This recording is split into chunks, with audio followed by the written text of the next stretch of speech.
thought I could bring you back. But in the end, I sold your will to him.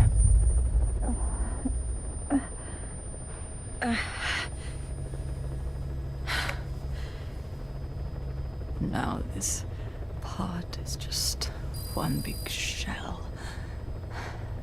A husk. Your phantom's no longer here. As for me, everything I touch turns to ashes.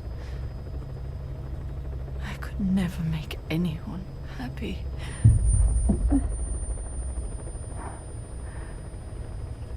And now I'll never see my son again. But at least Hal's free from his father's hands.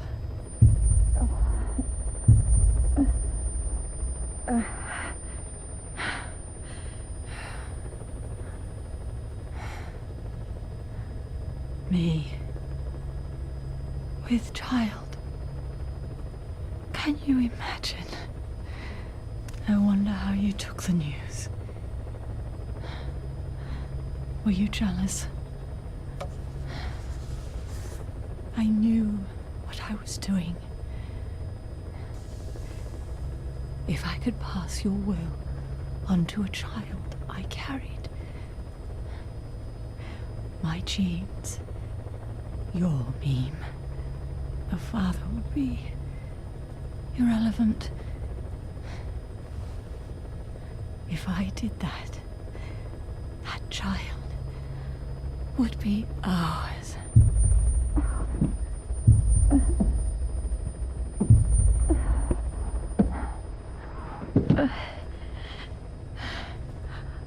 I've been a fool.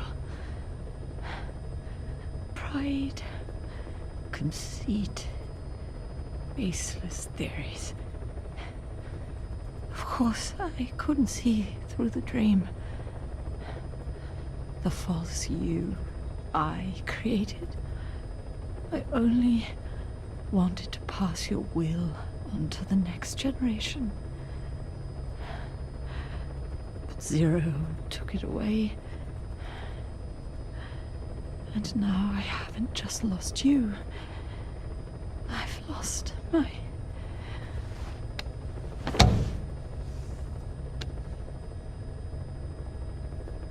Oh, Hal, can you forgive the mother who couldn't protect you? The one who let them take it all away from us. Oh. Oh. There's still hope. You, the one he took away. He'll never break your will. The will to make this world the way you saw it could be. I buried code, just to be sure. Inside of you, there is an egg. And when someone finds it, when they crack it, there'll be nothing left to stop you. The world you envisioned will become a reality.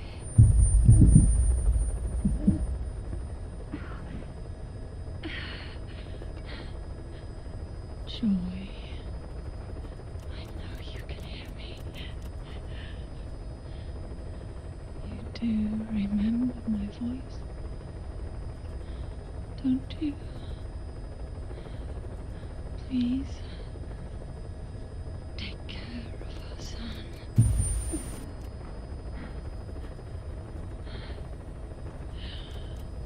Hal, don't ever be afraid. Whatever happens up there, she'll be watching over you. The system, the framework for your world, will protect you. You don't need me. You just need to be strong enough for the both of us.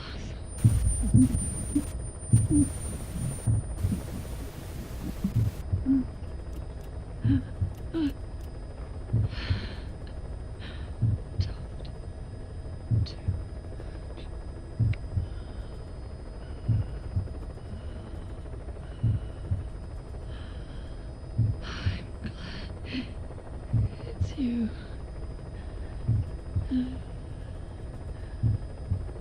Here at the end, I think I hear your pulse.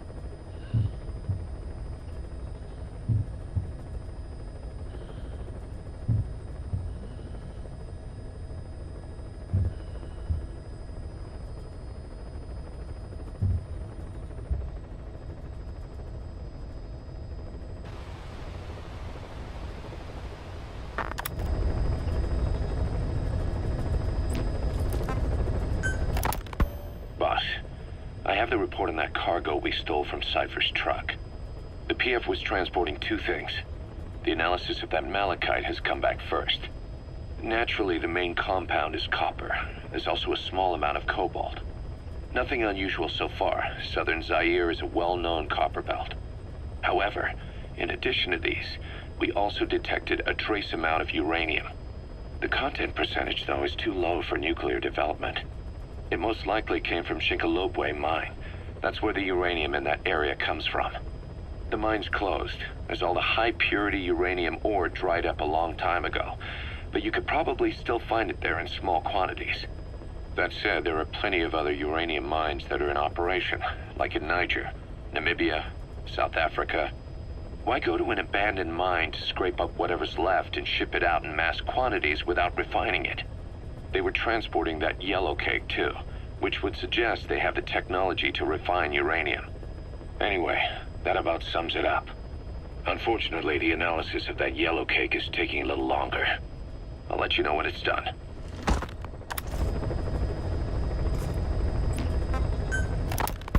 Boss, sorry to keep you waiting. We finally finished analyzing that yellow cake Cypher was moving.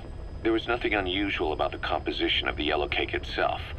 Most of it was oxidized uranium, with the rest being impurities, various metals, as well as traces of organic matter. What's interesting is the composition of these impurities. When we checked them against the impurities found in the copper ore, it was clear the yellow cake didn't come from Shinkolobwe, meaning they went to the trouble of mining two sources of uranium, then transported them together in different states. Another thing, we detected a very thin layer of highly enriched uranium in the middle of the yellow cake. Now that is very interesting. It may not be a lot, but it points to the existence of uranium-enriching technology. After all, yellow cake can't naturally produce highly enriched uranium. If they could mass-produce this, they'd be just one step away from a gun barrel-type nuclear bomb. But uranium enrichment requires advanced technology and a large-scale facility. If that kind of place existed in Zaire, the Soviet Union wouldn't sit idly by. And there's another question. Where were they transporting the yellow cake and malachite uranium? The first place that comes to mind is South Africa. The government was supposed to have abandoned nuclear weapons development after caving to international pressure. But rumors persist that it's continued in secret. Plus, CRS were escorting the truck, and they're based out of South Africa. And then South Africa does have an abandoned test site. If Cypher's involved with nuclear development in South Africa. But how would that fit with their weapon to surpass Metal Gear? We need more information. Shinkolobwe. There's a name I haven't heard in a while. The U.S. bought a lot of uranium from Shinkolobwe mine during World War II for the Manhattan Project. They even sent a squad from the Army Corps of Engineers to reopen the mine after it was flooded. That's how good its uranium must have been. With that, the world's first nuclear test was a success. Shikalobwe uranium might have been used in the Hiroshima and Nagasaki bombs, too. Just hearing its name is like seeing all the phantoms of the war rise up to haunt us. But all the uranium's dried up, and the mine's been closed for years. So someone reopened it. Right. Zero-risk security seized control of the area and were forcing locals to work in it. And the Zairean government was getting a slice of what they took in exchange for looking the other way. Mobutu has to finance his tastes somehow. He'll gladly sell the rights to some old mine. The question is, why would zero-risk security do this kind of thing? Or rather, why were their employers, Cypher, interested in an abandoned mine? They'd be getting trace amounts of uranium, yet to the naked eye it appears to be ordinary malachite, meaning security would be lax. Not a very efficient way of obtaining it, but easier to move. But how would they enrich it at its destination? Did the yellow cake really have a layer of highly enriched uranium in it? Having trouble believing it? No. If they say it's real, then it's real. In which case, they might have some enrichment method that we don't know about. And this was to test it out? It's possible. And that would mean it's almost complete.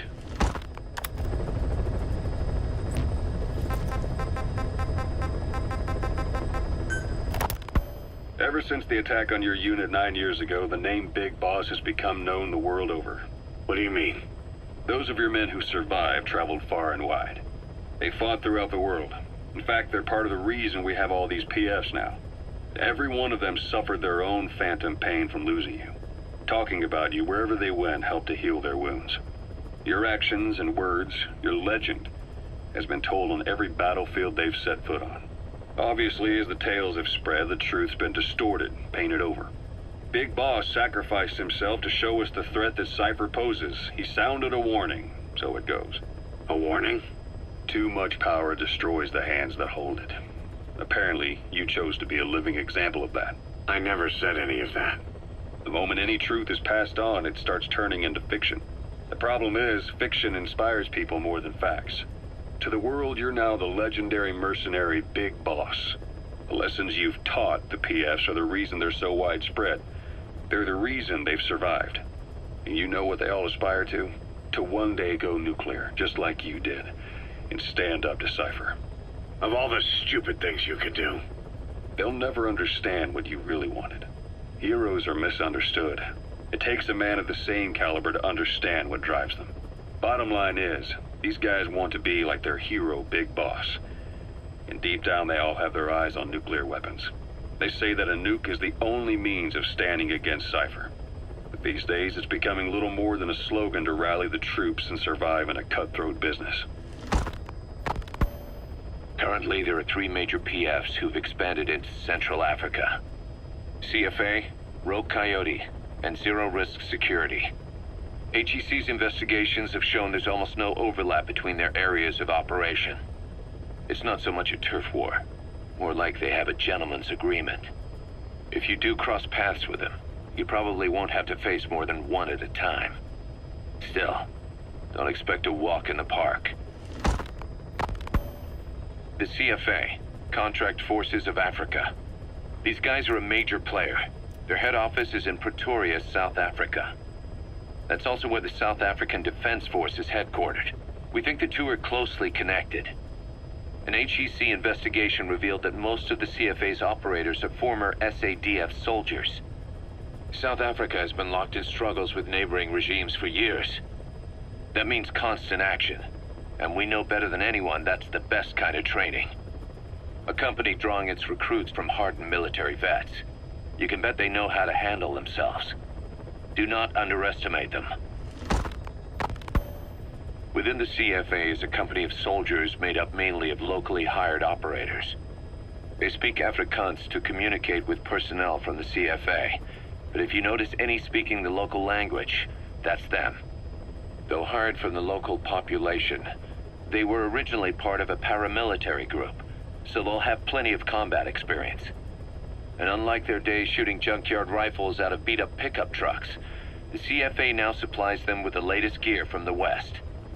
On top of that, they've been combat trained by the South African Army. All that adds up to a much stronger fighting force.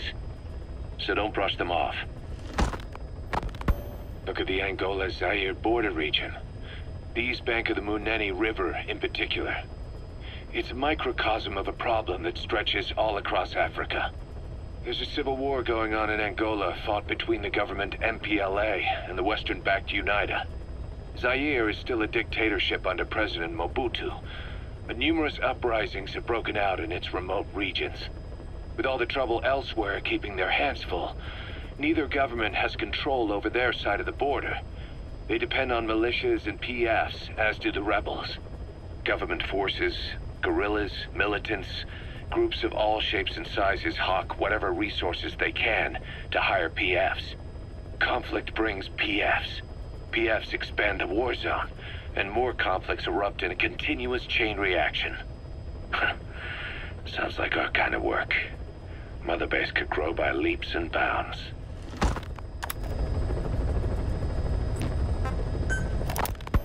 Hard to believe how many of those bipedal weapons have popped up around Africa. When did that start? No more than 6 months ago. Didn't really hit me until I came here. They're not supposed to be in use yet.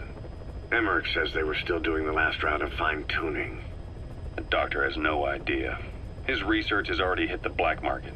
Both sides of the Iron Curtain will have it by now. Even so, they're spreading much too fast. Sure, the Walker gears can operate in any terrain. Their mobility's just as good in the jungle as it is in the desert. That would come in handy in a place like Africa. They are modules that can one day be used as nuclear weapon systems. And with that in mind, the numbers are way too large. There must be another reason they're so widespread. Like what? It's all about needs. To small-time outfits like most of these private forces, this product is a dream come true. Hell, it goes beyond PFs. This is the ultimate weapon, the forbidden fruit, for anyone with an enemy to fight and people to defend. A nuclear deterrent. Exactly. Sounds familiar, huh? PFs are all operating off your playbook. You created these times.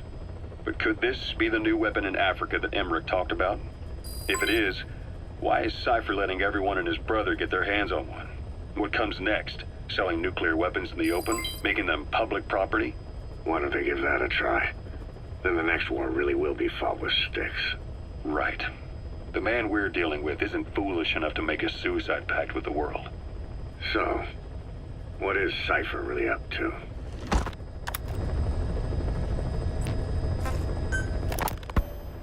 Zero-risk security aren't as hardcore a military outfit compared to the other two PFs in this region. The company sends operators to conflict regions around the world, not just Africa. They have decades of combined experience. They're also based out of South Africa. Their headquarters is in Johannesburg. A lot of their work involves corporate security for South African companies, but a good number of their operators are retired South African military. So don't mistake them for a bunch of security guards.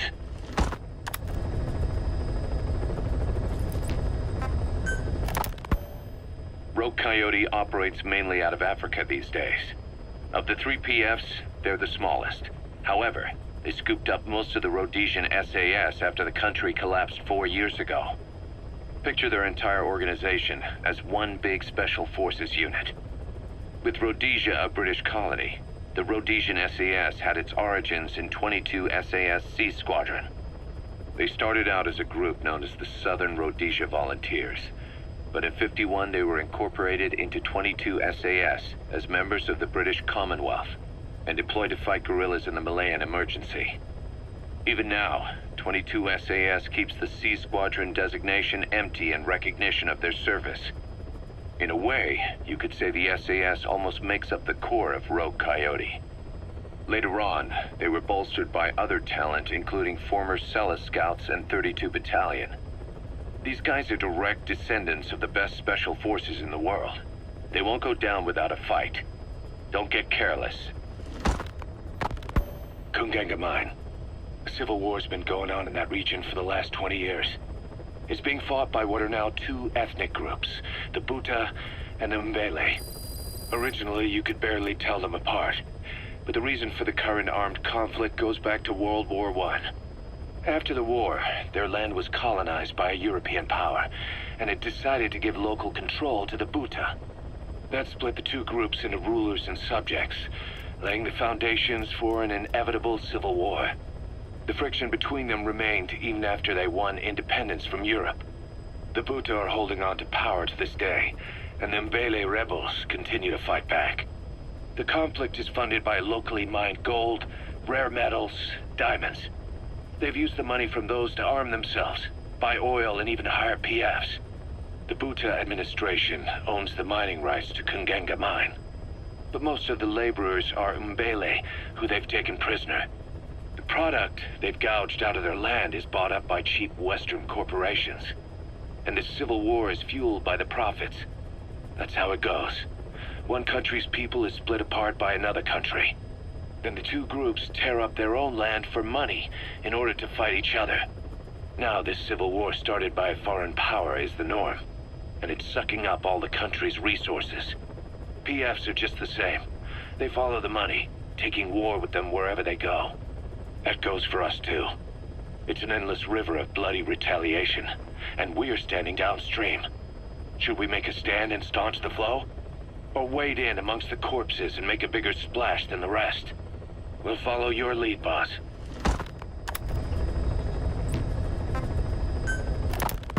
Boss, about those invalids you saw in that devil's house. Poor bastards. All strapped down to the beds, with those lumps on their chest. The medical staff tell me they were probably a type of cyst. Cysts can get that big. In some cases, yes. But supposing they're a kind of atheroma forming on the surface of the skin, the size is just too big, and the appearance is all wrong. In the end, the medical team were at a loss. Those lumps were like nothing they'd ever seen. The fluid you said you got on your prosthesis when you touched one was burned off in the fighting, and the factory burned down too. None of the tests we did once you were back at the base revealed a pathogen that could have caused them. Meaning we don't have a single sample to work with. Everything went up in flames. What worries the medical team most is whether it's contagious. Whether there's a chance we could end up like that. And? Mother Base's sanitation control has always been strict. After all, war is great at transporting diseases. For the time being, at least. There's no sign of contagion or any symptoms that could be related. One more thing. About the surgery that had been performed on the people in the Devil's House. Yeah? You said that their throats were cut open, with an acoustic tube pushed inside? Right. The tubes were hooked up to tape recorders, playing some kind of audio. Well, we picked up some of that audio through your radio transmissions and recorded it here. The intel team has been working on analyzing the communications log. What have they found? There's nothing tying the contents together. We've got a report on 3 deaths in a car accident on the autoroute near Marseille. Protests outside the Libyan embassy in London. A press conference with the former Prime Minister of Sweden. A 4-month-old weather forecast for Balikpapan. And then commercials for appliances, cough syrup, and TV dinners. Assuming they're not all staged, they come off as recordings of your average public broadcasts. Public broadcasts? Just radio and TV signals? Yes, and from all over the world. We're looking into whether they're genuine or not, just to be sure. What else? A speech that sounds like it was recorded out on the street, and people chatting about how this year's tomato crop did. And there's nothing they have in common? We're partway through the cryptanalysis. That includes checking all audio ranges and running it backward and at different speeds.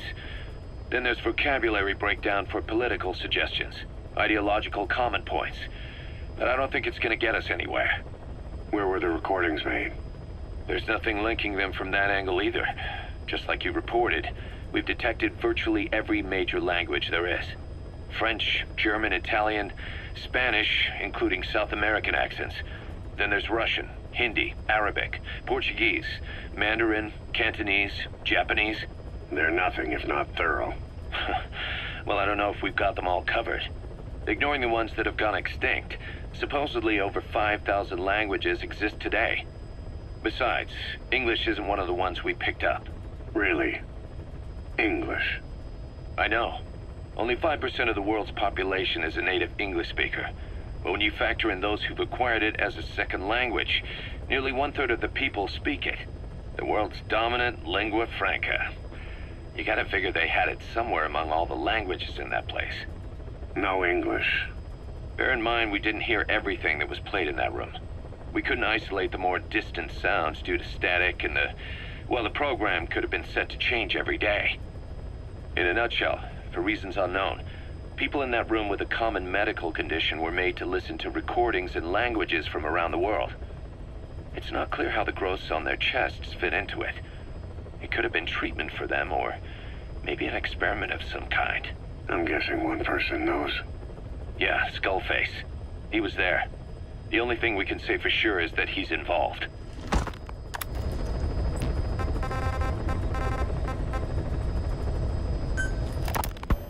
Snake, I wanted to ask you about the man on fire. What do you remember from the hospital? Anything we can use? Well, he took off the moment the sprinklers started up. Sprinklers? The fire system? And when he got sprayed with water from the burst pipe, it slowed him down. When we escaped on horseback, he wouldn't cross the river either. And then it started to rain. And he disappeared. Water against fire. Is it that simple? I mean, it makes sense. It's just hard to believe it would work on a guy like that. You mentioned that the man on fire was crushed under Sahelanthropus in its hangar. Yeah. He was caught under the wheels of its transport platform. But his body wasn't found. What? We searched the area the moment we arrived, but there was no trace of him. I wasn't hallucinating. I know. I trust you on that. That means someone must have taken the body. But when I got there, everything was still as it was. Even Skullface hadn't been touched. I can't see a reason to sneak into a place like that and drag out the biggest, heaviest guy there. What are you getting at? The only option left is... he got up and walked away. That platform ran him over. Just ran him over. You're saying that's not enough? I don't want to believe it, but maybe not. He shrugs off bullets, even rocket strikes. There's no reason to think that would finish him. It seems ridiculous, but I'll start gathering eyewitness accounts just in case. If you dig up anything concrete, I want to know. You'll be the first, if I dig anything up. But I hope to hell I don't. No kidding. Volgan, the GRU colonel, was burned alive with a Shagohod during Operation Snake Eater 20 years ago. Despite suffering severe burns to his entire body, he still clung to life. After you left Seleniarsk, Volgan's body was taken to a research institute in the outskirts of Moscow, but modern medicine couldn't explain why he was still alive. Not that the colonel was any ordinary man to begin with. That constant electric current he had running through his body that he could unleash at will. To be honest, I was always uncomfortable around him. Thought I might get electrocuted just by standing nearby.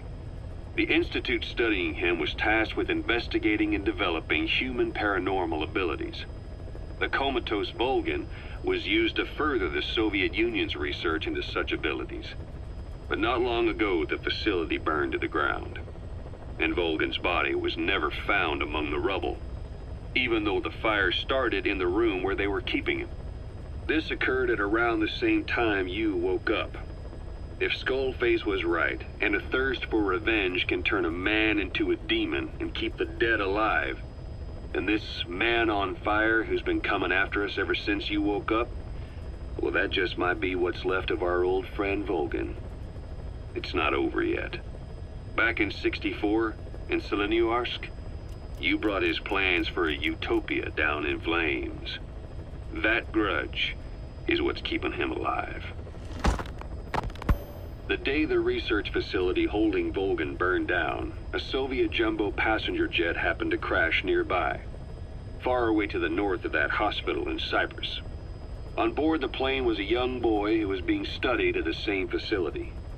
The plane fell to earth from over 8,000 feet, but the boy's body was the only one not recovered. At almost exactly the same time as the crash, Volgan awoke in that facility. According to the Research Institute's documents, the gifts this boy demonstrated included psychokinesis and telepathy. To protect his mind from being inundated with other people's thoughts, he always wore a kind of gas mask. A rudimentary form of psychic insulation, apparently.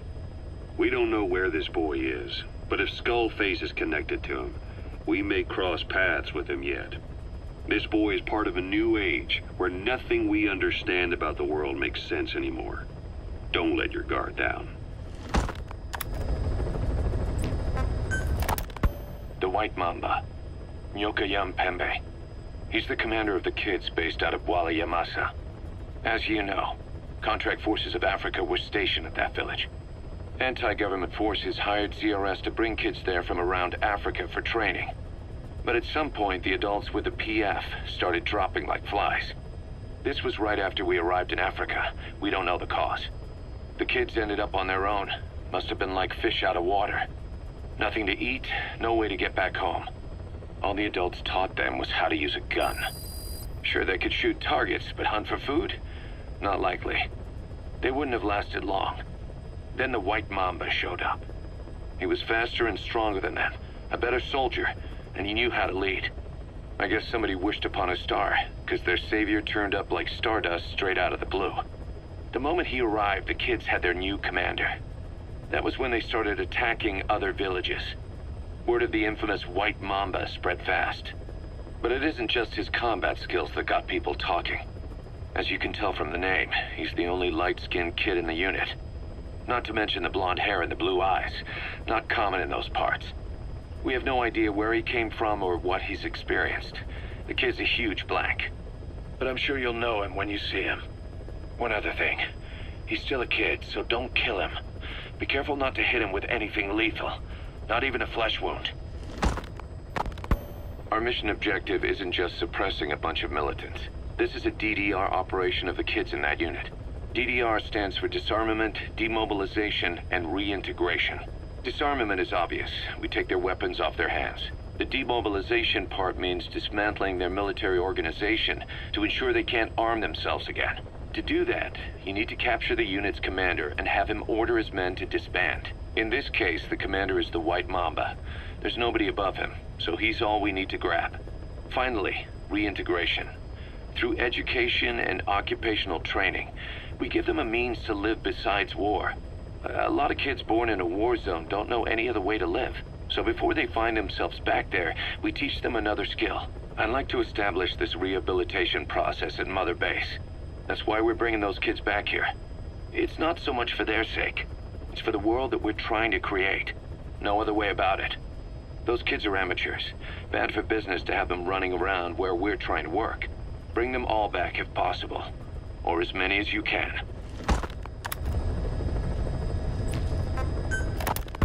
We placed the White Mamba and the rest of his unit in the staff living quarters.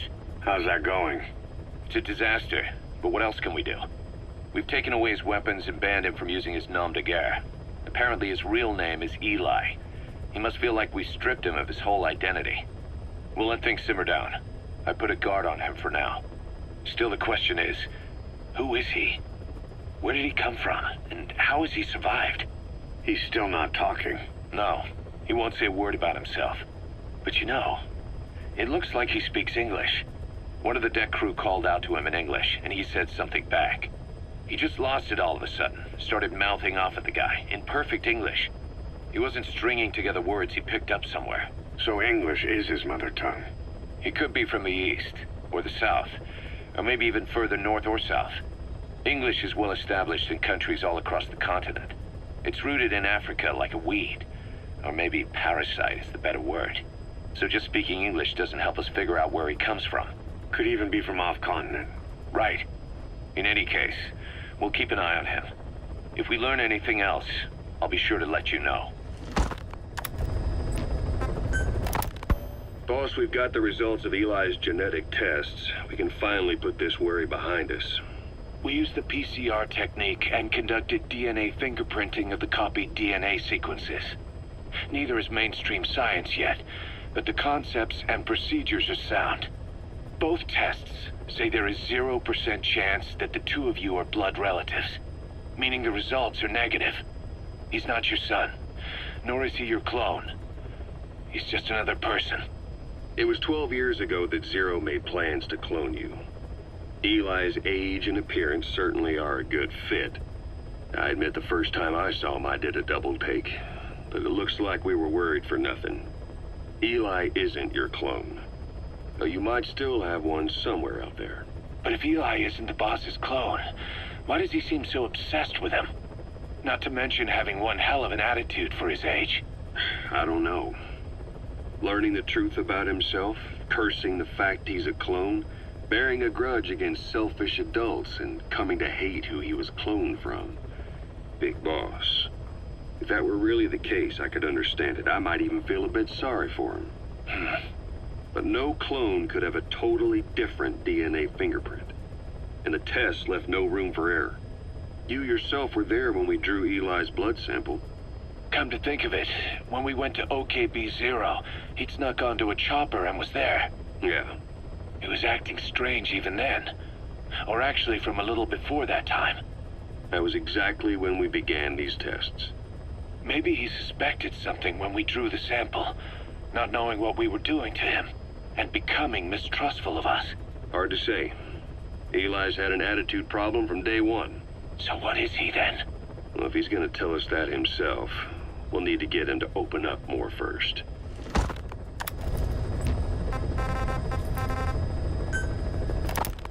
About the pathogen spreading through Mother Base. You've seen everything we've got on the outbreak. What's your opinion? Textbook symptoms of vocal cord parasite infestation. And judging from this casualty list, it is the Kikongo strain, meaning a breed of parasite that triggers symptoms upon detecting pronunciation specific to Kikongo. So our Kikongo-speaking staff are at risk. Quite so. He's right. All the victims do speak Kikongo. So they can survive if they just use another language. There is no guarantee. You're only dealing with the Kikongo strain. Other language strains may be present. You well know he was teaching them languages from all over the world. The Devil's House. Nzoya Badiabulu. There is no way to know how many strains he has at his disposal. So how do we keep them from becoming symptomatic? You mentioned using microbes. Use this. A type of Wolbachia, introduced to a sample of the parasite. Wolbachia.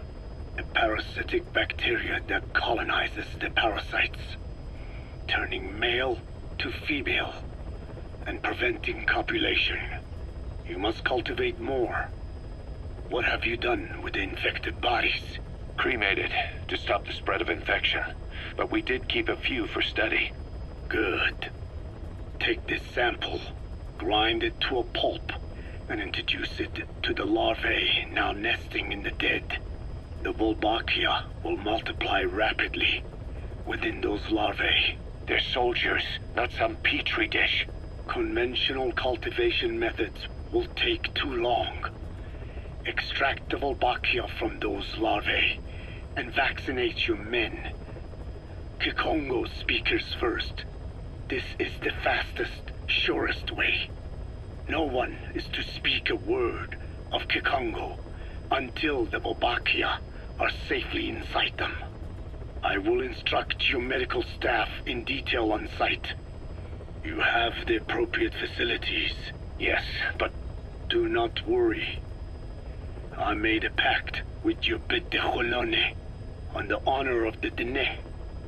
I speak no lies. keep an eye on him. Will do. Follow me. I'll take you to the medical team. Now, we must wait for the Wolbachia to multiply in the larvae. How is the disease transmitted? If it's carried by insects or rodents, then... There is no intermediate host. So... The vocal cord parasites lay their eggs in the larynx of the host. Most hatch and migrate to the lungs, but some are transported to the mouth through ciliary movement, mixing in with saliva. Saliva. Droplet transmission. Sneezing, coughing. Any food or water containing infected saliva. It would spread fast. Indeed.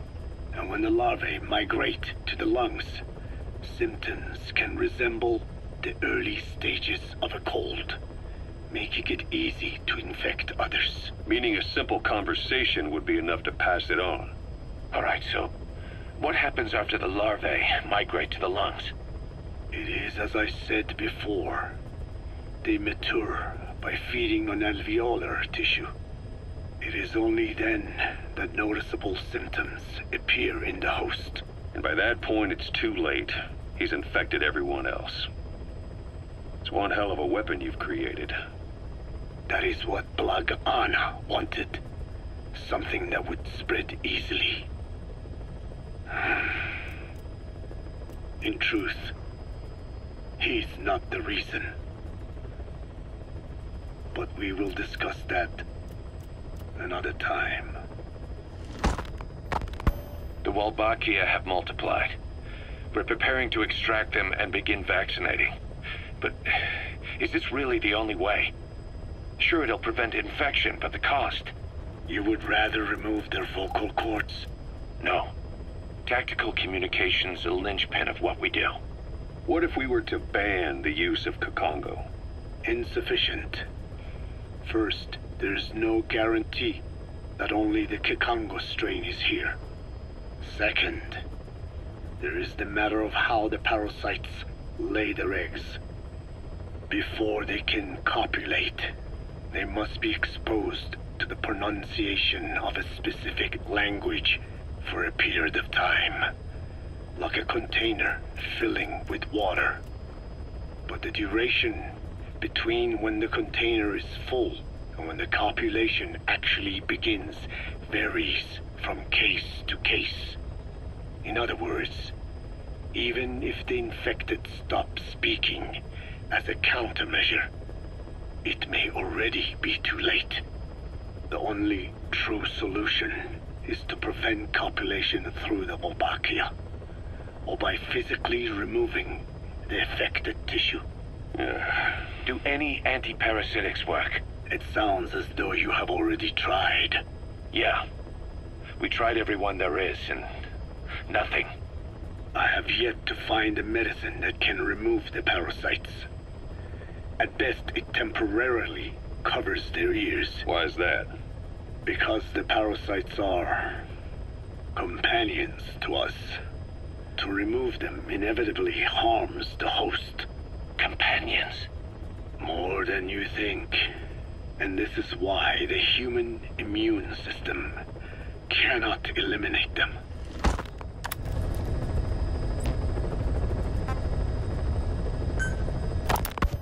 We've inoculated the staff with Walbachia to keep them from becoming symptomatic. That should also contain the infection. How did this happen in the first place? It has to have been a Cypher spy within our ranks. If this is so, then why the Kakongo strain? If their intent was to wipe you out. Skullface said the remaining English parasite was close to the boss. If this latest strain was his doing, he wouldn't have tipped his hand. It is possible someone brought eggs onto the base without knowing. Stuck to their shoes, clothing. Now, that makes the most sense to me. And where did the eggs come from? You mentioned that your boss visited Nzoya Badiopulu. Sure, but his gear's disinfected immediately upon return. Then he was not the carrier. And not just the boss. All staff dispatched to high-risk regions were quarantined on the flight back. When the symptoms first appeared, we checked and disinfected all equipment used up to that point. Any and all prisoners, soldiers, materials, and animals extracted during missions were also quarantined. So, that just leaves... I have seen children around here. Where are they from? All over. Some were being held hostage at a mine. Then there were the troublemakers at Bwala Yamasa. Bwala Yamasa? Yeah. Their clothes, their things. Did you burn them? They're just kids. We couldn't. And besides, not one of them's shown symptoms. The parasites don't infect prepubescent hosts. Their vocal cords are not fully developed. Well, if infection doesn't occur in children...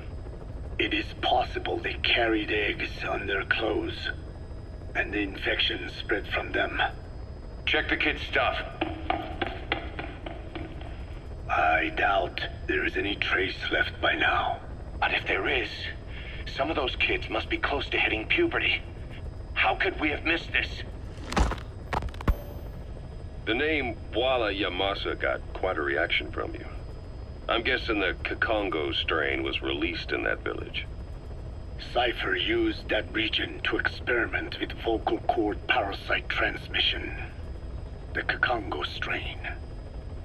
The settlements around the refinery upstream of Walla Yamasa were the proving grounds. They would infect one villager, then record transmission speed. Dangerous work. If they failed to contain the infection, it would slip into the surrounding regions. At which point the world found out about the parasites, making them useless as a weapon. Incredible they'd risk such a thing. The test site was densely populated too. A terrible place for such experiments. No doubt, they thought burning everything would wipe away all traces. The settlements were covered in oil anyway. Who would wonder if one day they caught fire? And so it did. They burned it all, living and dead. Those remains. But they miscalculated. Transmission speed was far faster than anticipated. It may have been the temperature, or hygiene standards, or perhaps the parasites reacted quickly to Kikongo. Whatever the reason, nearly all villages were swiftly infected, and the settlements reduced to mounds of corpses. Making matters worse, the dry season was ending. When it came time to burn the village, the Moneni River had swelled. Many of the bodies were waterlogged. Meaning they didn't burn completely. The corpses still contained viable eggs, and the larvae washed downstream. And when the people downstream drank that water, That marked the end for Walla Yamasa. I learned all of this at the mansion. I warned him of the risk of eggs getting out. And? We are prepared for any eventuality. I get it. Putting the oil field back online. The oil leaks, saner. They plan to pollute the river, prevent the spread of infection. But the oil flow was stopped, and downstream the people of Masa Village started using the water again. The PF soldiers deployed at the village were locals, spoke Kikongo. They were infected, and the kids survived. I've heard enough. And who stopped the flow of oil? Don't. We did. That confirms it. The source of the Kikongo strain infection was Masa Village. And the children brought it here. It is no one's fault. There is no blame to be cast. The parasites, they were tested in other regions? Their physiology requires that they be tested under varied conditions. Another test site was in Afghanistan. So it was the parasites there. Both the Pashto and Tajik languages are spoken in the mountains of Afghanistan, and population density is low. Ideal testing grounds for how accurately the parasites target only the specified language. It is also relatively easy to prevent the spread of infection. And the results? The first test, I am told, was a success. Once the Pashtun Mujahideen were infected with the Pashto strain, they were all but wiped out. The Hamid fighters at Smasei Fort. It was doubly successful. No Tajik Mujahideen or Soviet soldiers became symptomatic. So the parasites proved to be effective. What about the second test? Also supposedly a success. A Pashtun village was the target. However, the original aim was to obtain samples of the infected. In this, they failed. And the village? The Soviets enacted a standard scorched earth operation. That must have been the village where Malak lived, before being held captive at La Marjate Palace. Having had more time to think on it, the details shared with me may have been false. They are madmen who would do anything to cover up the truth. They certainly seem to like tossing their problems in the fire. As a boy, Skullface's life went up in flames. Perhaps that is what fuels his fixation with fire. Your Wolbachia stopped the infection all right, but I still don't get it. How can a few bacteria change males to females? I know they're only bugs, but... It is not such a rare thing in the natural world. Many insects and nematodes are infected with Wolbachia. But why? They nest in the cell cytoplasm of the host, even in the egg cells, with the result that the offspring are born infected. Mother-to-child transmission.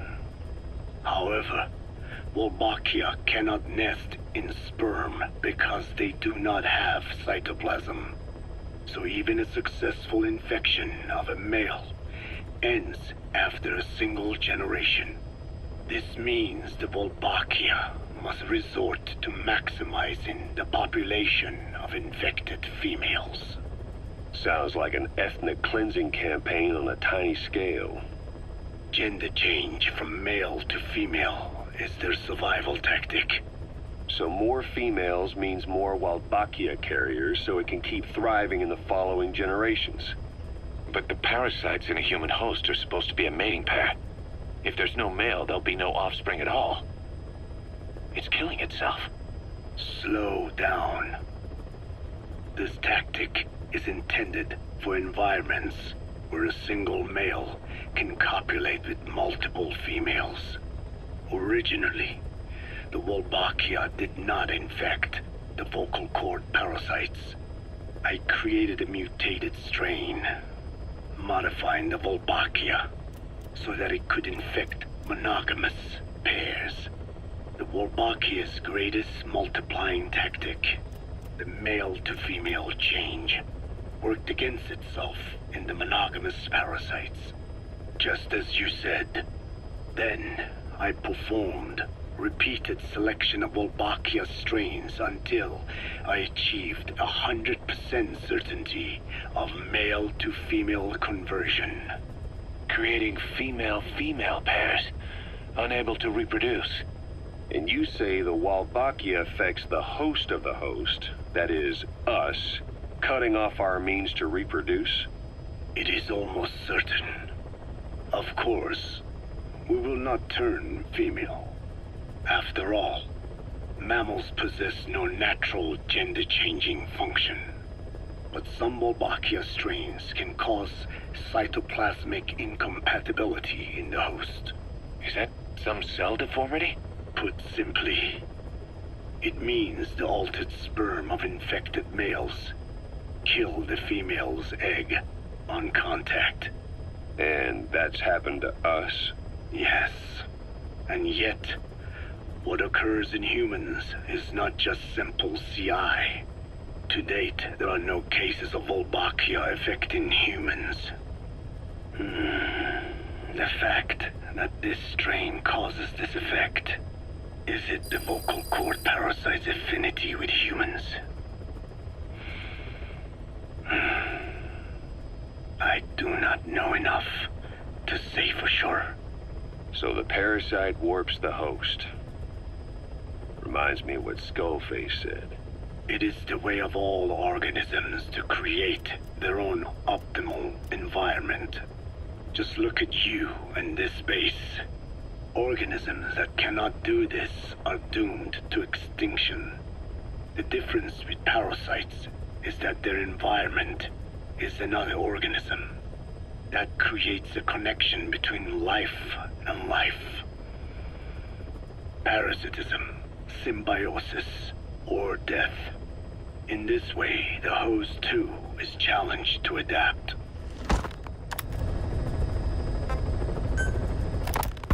So what were they doing at Nzoya Badia, Baloo? That facility with all the people laid out in rows? The abandoned factory Shabani was held in. It is precisely as you guessed. Black Anna was coding languages into the vocal cord parasites. They infected the subjects with the parasites. then made an incision in the throat to expose the vocal cords. That allowed them to play recordings of a desired language directly to the parasites. And the parasites learn the languages that way. That's some teaching method. I just don't get how a bunch of bugs had the brain power for it. They don't. Do not judge them by human standards. They do not learn as a function of intellect. Then how do they do it? What language the parasites react to is coded into their genes. You could expose the Japanese strain to English for years, and it would never learn the language and react to it. The pronunciation, rhythm, and structure are different. But what about, say, Spanish and Portuguese? Linguistically, the two are very close. Yeah, they're both Ibero-Romance languages. Even so, a Spanish language mating pair exposed to Portuguese will not copulate. Only when they hear Spanish. Only then. And the majority of their offspring will be the same. So it's a literal case of a mother tongue. But if that's so, I don't see how the different strains can be created in the first place. Well, among the many thousands of offspring, there may be just a few that react to Portuguese. You're talking about mutations. Correct. Playing the tapes helps to identify the mutant strains. Those specimens are then isolated and bred with one another. From their children, specimens that react more strongly to Portuguese can again be selected and bred. Repeating this process creates a strain that reacts solely to Portuguese and never to Spanish. Mutation and selection. No different to breeding roses. So you kept increasing the change over the generations, adapting them to languages from all over the world. Must have taken a hell of a lot of patience. More like patience. Just how many died for this? There's something I still don't get. In order to tell which larvae will react to Portuguese, you'd have to let them develop and then see which copulate. That means you'd need tens of thousands of guinea pigs. There's no way you could do that in a facility that small. For normal selective breeding methods, you would be right. But there is a more effective selection method when training the vocal cord parasites. Go on. It is not only when mating that the parasites listen for language. Shortly before hatching, larvae display markedly increased activity in reaction to a particular language. The active eggs can be identified under a black light, so the eggs that react to Portuguese are selectively placed in the throats of subjects. So you see, narrowing down strains that react to the target language is an effective process. Though I'm sure that even so, many lost their lives to create the various strains. Taken against their will into that dungeon. There are two reasons for playing the tapes for the parasites. One, to isolate the eggs that respond to the target language. And two, to cause the specimens raised from the selected eggs to mate. I get how the system works. But why do they respond to language before they even hatch? It's not like they can mate from inside an egg. It is because the larvae learn the language before hatching. You mentioned that what language the parasites respond to is hard-coded into their genes, and that they don't have the brain power to actually learn a language. But then you say that the larvae at Nzoia Badia Bulu were learning the languages in the egg. Your story doesn't add up.